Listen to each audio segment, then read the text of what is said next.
For centuries, a vast empire ruled the heart of Southeast Asia, shaping the land with its ambition, ingenuity, and sheer force of will. The Khmer Empire was more than just a civilization. It was a titan of its time, an unparalleled force that dominated the region with its military prowess, economic strength, and architectural brilliance. At its peak, its borders stretched across present-day Cambodia, Thailand, Vietnam, and Laos, with its grand capital, Angkor, standing as a testament to human achievement, an empire carved from stone, sustained by water, and governed by divine kings who claimed their power from the gods themselves. But greatness is never eternal. The mighty Khmer Empire, once the envy of the world, did not fade. It collapsed. Its vast cities, once teeming with life, fell silent. Its temples, once filled with prayers and processions, became tombs of a lost civilization. And its people? They vanished from history, leaving behind only the hushed whispers of stone ruins swallowed by the jungle. What could have brought such a monumental civilization to its knees? War, famine, a failure of its mighty water systems? Or was there something even more sinister lurking beneath its downfall? Welcome to Untold Histories, where we uncover the lost, the forgotten, and the erased. Today we unravel the story of the Khmer Empire and its awe-inspiring capital, Angkor, a city so vast and sophisticated that it rivaled the greatest metropolises of its time. We will dive deep into its rise, its golden age, and the mysteries surrounding its tragic decline. Was it doomed by nature, betrayed by war, or consumed by something far darker? This is the story of the Khmer Empire, a civilization that rose like a god and fell like a forgotten legend. The story of the Khmer Empire begins in the 9th century, deep in the lush landscapes of what is now Cambodia. It was a land of warring chieftains, fractured alliances, and ambitious rulers vying for power. But amidst this chaos, a warrior king emerged, one whose vision would shape the destiny of Southeast Asia for centuries to come. His name was Jayavarman II. A man of both sword and spirit, Jayavarman II was more than a conqueror. He was a unifier, a visionary, and above all, a god-king. Having spent years in the courts of Java, he returned to Cambodia with a revolutionary idea: absolute divine rule. In 802 CE, on the sacred mountain of Phnom Kulen, he performed a powerful ritual, proclaiming himself Devaraja, the god-king, the earthly embodiment of the Hindu deity Shiva.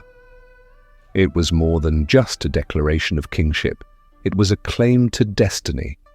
No longer would the Khmer people be a fragmented collection of rival warlords. From that moment, they were one kingdom, under one ruler, chosen by the gods themselves. With divine legitimacy behind him, Jayavarman II and his successors expanded their empire with unrelenting force. Through diplomacy, warfare, and strategic alliances, the Khmer influence stretched far beyond Cambodia's borders, reaching into modern-day Thailand, Vietnam, and Laos. They absorbed neighboring civilizations, adopting and refining their best ideas while imposing their own culture and governance. Their dominance was not just marked by conquest, but by the legacy they built upon the land itself. The Khmer Empire's true strength did not lie solely in its military might, but in its ability to govern, adapt, and build. The rulers of Angkor understood a fundamental truth: power was fleeting, but infrastructure was eternal. More than mere warriors, the Khmer people were master engineers. They devised an irrigation system so vast and sophisticated that it rivaled even the Roman aqueducts and the great waterworks of China. An intricate web of reservoirs, canals, and moats turned Angkor into a city unlike any other, a metropolis sustained not by rivers, but by the ingenuity of its people. The Berets, massive, man-made reservoirs, captured and stored monsoon rains, allowing the empire to cultivate rice year-round rather than rely on seasonal flooding. This not only secured a stable food supply but enabled the population to grow beyond imagination. By the 12th century, Angkor was home to nearly 1 million people, at a time when London and Paris were little more than struggling medieval towns. But the Khmer were not content with merely surviving, they sought to defy time itself. Their rulers commanded the construction of monumental temples, each grander than the last, designed not just as places of worship but as eternal testaments to their reign. With every stone laid, with every temple built, the Khmer sent a message to the world. They were gods among men, and their empire would never fall, or so they believed. Among all the marvels the Khmer Empire built, the sprawling cities, the intricate canals, the towering citadels, none stood as a greater testament to their power, faith, and ambition than Angkor Wat. It was not just a temple. It was a cosmic axis, a bridge between earth and the heavens, a declaration to the gods themselves that the Khmer rulers were chosen to reign over mortals. Built in the early 12th century, under the command of King Jayavarman II, Angkor Wat was conceived on a scale so immense that even today it remains the largest religious monument on earth. Originally dedicated to Vishnu, the protector of the universe, this temple was far more than a place of worship. It was a living embodiment of celestial power. Its architecture was deliberately designed to mirror the Hindu cosmos. The 5 iconic towers of Angkor Wat were no ordinary spires. They symbolized the peaks of Mount Meru, the mythological home of the gods rising from the sacred center of the universe. Its vast moat, stretching over 650 feet wide, represented the cosmic ocean that surrounded existence itself.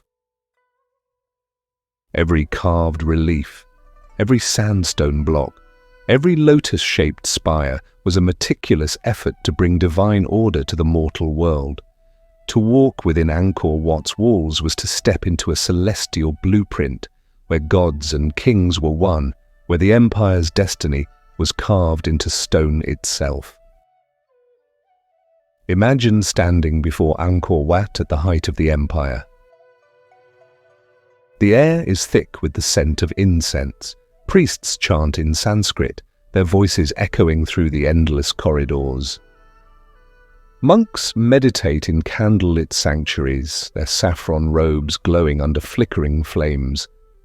Outside, royal processions move across the grand stone causeways, lines of warriors, nobles, and musicians marching under banners of gold and crimson, their king standing tall upon his war elephant, the living embodiment of Vishnu's will. As dawn breaks, the temple's towers glow in the golden light, their shadows stretching across the moat like arms of the divine reaching toward the people. It is an empire at its zenith, unstoppable, unrivaled, eternal. But eternity is an illusion. Though Angkor Wat would stand the test of time, the empire that built it would not. Beneath the splendor, beneath the unshakable confidence of the Khmer kings, cracks had begun to form, signs of a golden age slowly fading into twilight. The storm was coming. For centuries, the Khmer Empire stood as an indomitable force, its cities alive with the hum of trade, its temples radiating divine grandeur, its people thriving under the rule of powerful kings. But nothing lasts forever. Sometime in the 14th or 15th century, the unthinkable happened. The mighty Khmer Empire collapsed, its people vanished, and the once glorious capital of Angkor was abandoned to the jungle. A civilization that had once shaped the destiny of Southeast Asia had become nothing more than a ghost of its former self. But how could such a dominant empire, one with the largest city on earth at its peak, fall so completely? Historians have long searched for answers, piecing together fragments of the past to unravel the mystery. What they found was not one cause, but many, each striking the empire like an unstoppable tide, dragging it toward oblivion. Theory 1, the Khmer Empire thrived because of water, and it may have perished because of it. For centuries, the ingenious irrigation system of Angkor had sustained an unprecedented population, allowing crops to flourish year-round. But the very lifeblood of the empire, its mastery over water, turned against it.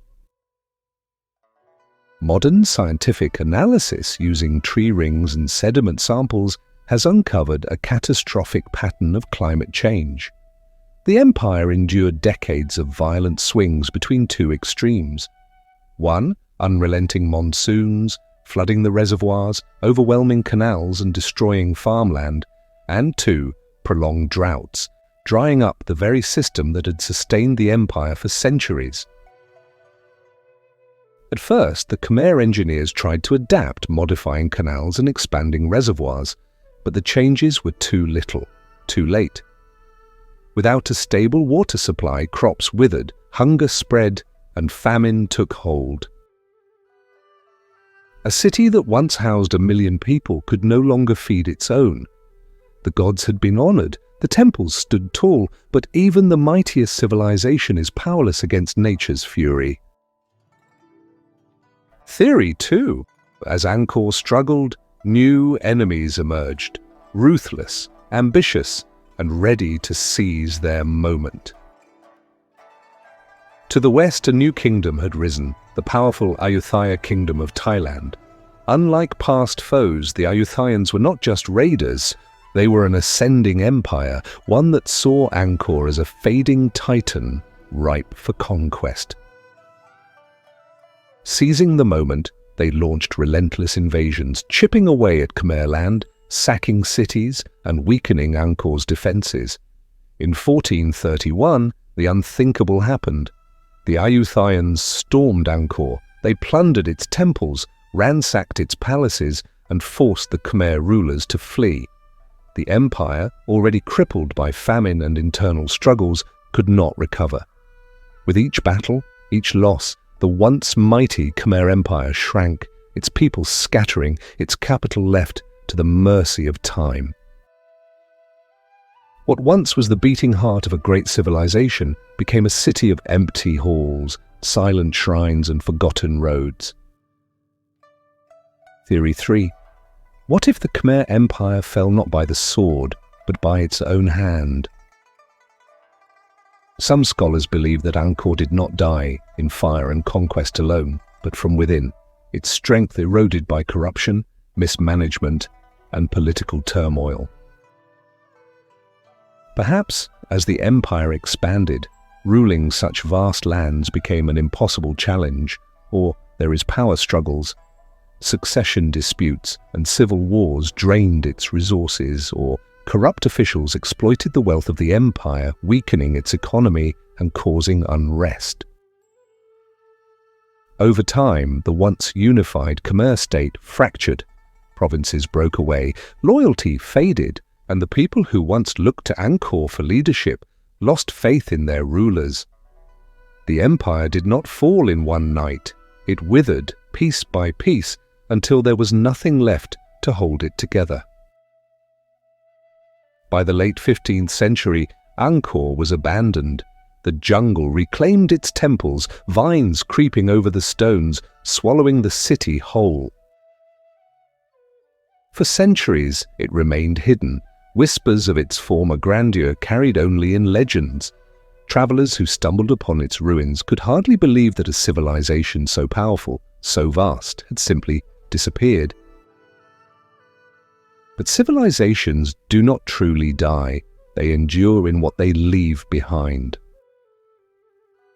Though the Khmer Empire was lost, Its legacy lived on in its descendants, in its culture, and in the towering majesty of Angkor Wat, the eternal monument of a fallen kingdom.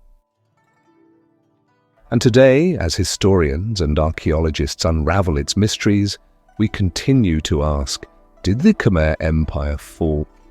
Or did it simply fade into the shadows of history, waiting to be rediscovered? The Khmer Empire may have vanished, its cities may have been swallowed by time, but its legacy was never truly lost. What it left behind was more than just ruins and relics. It left a story carved into stone, whispering across the centuries. And at the heart of this story stands Angkor Wat, the immortal testament to a civilization that once ruled the heart of Southeast Asia.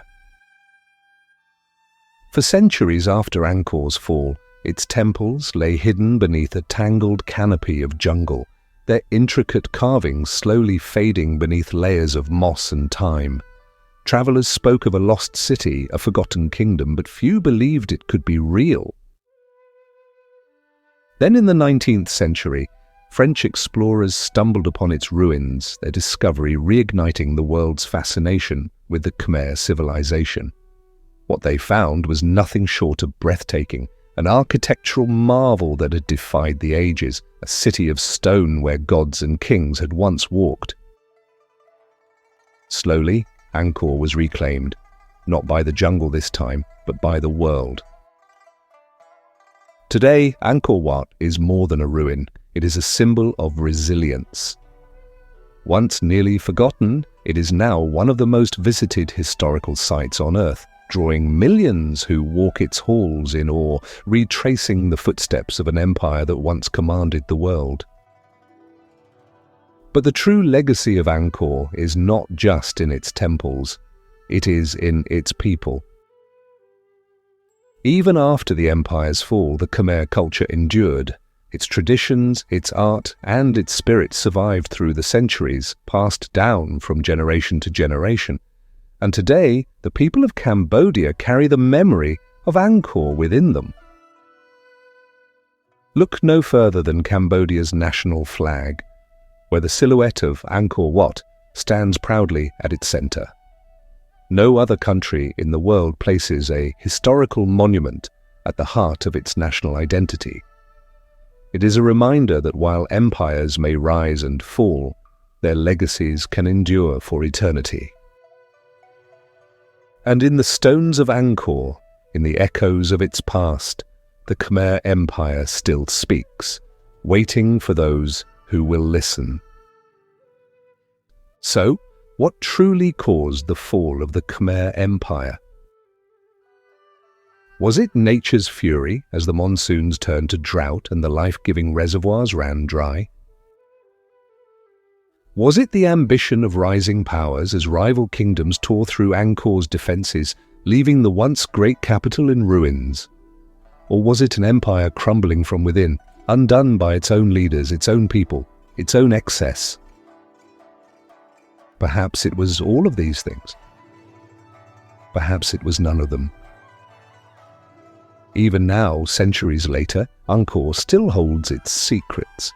Beneath its towering spires, beneath the jungle canopy, beneath the silent ruins of once thriving streets, there are still stories left untold, whispers of a civilization that rose like a god and fell like a forgotten legend. And maybe, just maybe, the truth of its downfall is still buried in the earth, waiting for someone to uncover it. But until then, the mystery of the Khmer Empire will remain, etched in stone, hidden in history, and lingering in the minds of those who dare to wonder. What do you think happened to the Khmer Empire? Share your thoughts in the comments. And if you enjoyed this journey through history, don't forget to like, subscribe, and join us next time as we uncover more untold histories.